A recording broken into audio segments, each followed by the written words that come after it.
आज हम लोग जानेंगे दुलाई वाली कहानी और इस कहानी की समीक्षा भी करेंगे। दुलाई वाली कहानी की समीक्षा करेंगे इस वीडियो पे।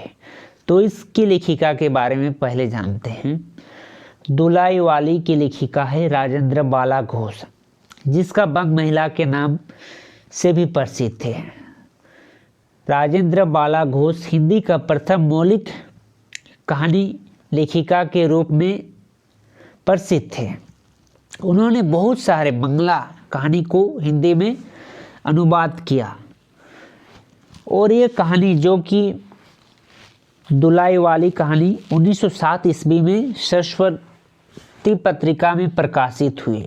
यह एक प्रकार से मौलिक कहानी है जिसमें हिंदी का प्रथम मौलिक कहानी इन्हें माना गया है। यानी इसमें ऑब्जेक्टिव बन सकता है कि दुलाई वाली कहानी हिंदी का प्रथम मौलिक कहानी मानी गई है।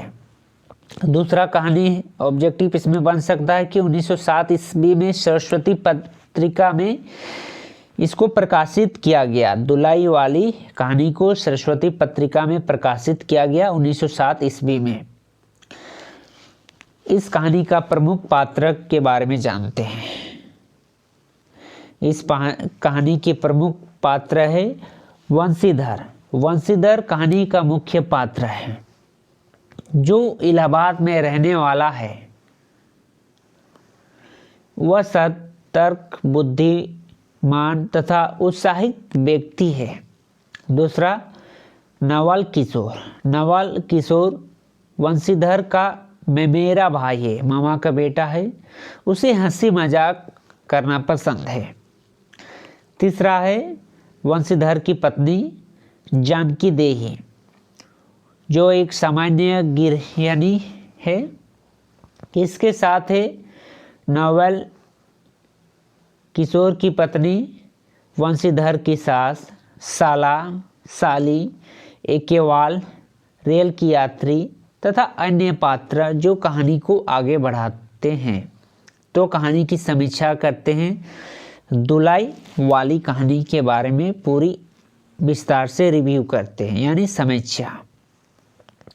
दुलाई वाली कहानी मनोरंजन प्रधान कहानी है। इस कहानी का प्रारंभ काशी से होता है तथा अंत इलाहाबाद तक की यात्रा पर होता है। कहानी में नायक वंशीधर मुगल सराय से लेकर इलाहाबाद तक जाने वाली रेलगाड़ी में अपना मित्र नवल किशोर को खोजता रहता है, किंतु वह कहीं नहीं मिलता। अंत में एक बूढ़ी औरत का वेश धारण करने वाला नवल किशोर जब अपने मुंह से दुलाई हटाकर अपना चेहरा दिखाता है तो वह भीत प्रकट होता है कि वही वंशीधर का मित्र नवल किशोर है, जिसे आरंभ में वंशीधर खोज रहा होता है तथा कौतुक का दृश्य उभलकर सामने आता है। फिर वह सभी हंसते बोलते हुए इलाहाबाद में एक साथ अपने अपने घर जाते हैं। आलोच्य कहानी की कथा वस्तु बहुत साधारण है, किंतु इस कहानी की घटना को रचनाकार ने बहुत सुंदर ढंग से नियोजित कर जिज्ञासा उत्पन्न कर दिया है। यह जिज्ञासा अंत तक बनी रहती है कि नवल किशोर और उनकी पत्नी कहाँ रह गए।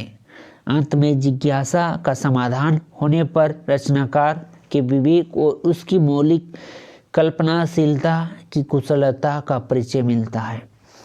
कहानी की संपूर्ण कथा दो पात्र पर केंद्रित है, जिसमें वंशीधर और नवल किशोर प्रमुख है। वंशीधर और नवल किशोर दोनों इलाहाबाद के रहने वाले हैं। नवल किशोर वंशीधर का मेरा भाई है, लेकिन दोनों के बीच मित्रता का गहरा संबंध है। सहायक पात्र में वंशीधर की पत्नी जानकी देई और नवल किशोर की पत्नी, उसका नाम नहीं दिया गया है, जो कथा के विकास में अपना सक्रिय भूमिका निभाते हैं। यह दोनों कहानी की रोचकता और गति प्रदान करते हैं। हम लोग इसमें दुलाई वाली कहानी की समीक्षा कर रहे हैं। कहानी में जिन घटनाओं, परिस्थितियों और मानसिकता का चित्रण हुआ है वह तत्कालीन समाज के आसपास की है। रेलवे स्टेशन, तार, इक्का, घोड़ा गाड़ी, खमंचे वाला इत्यादि प्रसंग कथा की विश्वसनीयता को बढ़ाते हैं। इस कहानी में काशी के लोगों की दिनचर्या तथा रेल में बैठे यात्रियों का सजीव चित्रण हुआ है। यह कहानी एक मनोरंजन कहानी है, इसीलिए इसका घटनाक्रम भी इसी उद्देश्य के आसपास घूमता रहता है। इसी प्रकार दुलाई वाली कहानी में लेखिका ने मनोरंजन हेतु हास्य की दृष्टि की है। इस हास्य सृजन में परंपरा से हटकर मौलिक और कल्पनाशीलता का अद्भुत प्रयोग किया गया है। कहानी में काशी और उसके आसपास के जनजीवन का बहुत स्वाभाविक चित्रण प्रस्तुत किया गया है।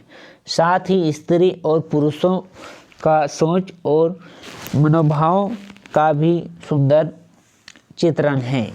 इस कहानी में देसी धोती और बिलायती धोती के माध्यम से अंग्रेजी पहनावे और वस्त्र का प्रयोग कर व्यंग भी किया गया है। नवल किशोर की बहू के संबंध में मिर्जापुर की ग्रामीण महिलाओं का वार्तालाप के माध्यम से नारी मनोविज्ञान का सुंदर चित्रण हुआ है। अतः कह सकते हैं कि हिंदी कहानी के प्रारंभिक विकास का अवस्था में जिस प्रकार की कहानियों का सृजन हो रहा था उनकी तुलना में इसी कहानी की कथा पूर्णतः मौलिक, सहज और गतिशील है। यह कहानी सी दुलाई वाली कहानी की समीक्षा। दुलाई वाली कहानी की समीक्षा जिसके लेखक है राजेंद्र बाला घोष, जो कि बंग महिला के नाम से भी प्रसिद्ध थे। तो इस कहानी में आपने देखा है कि वंशीधर, नवल किशोर, जानकी देही तीनों अपने गांव मुगल सराय से लेकर इलाहाबाद तक जाने वाली रेलगाड़ी में बैठते हैं और इलाहाबाद में रहने के लिए जाते हैं वंशीधर। और वंशीधर अपना ममेरा भाई नवल किशोर को खोजता है, जो कि एक बूढ़ी औरत की भेष में रहता है। जब वह उसे नहीं पाता है तो अंत में नवल किशोर अपना दुलाई, जो कि घूंघट बोलते हैं, उसे उठाता है। तो वह सब नवल किशोर को पहचानने आता है, पहचान लेते हैं और सब हंसने लगते हैं। और अंत में यही कहानी में सब इलाहाबाद पहुंच जाते हैं। उसके बाद अपने अपने घर जाते हैं और इसी के साथ कहानी समाप्त होती है। तो ये दुलाई वाली कहानी की समीक्षा थी।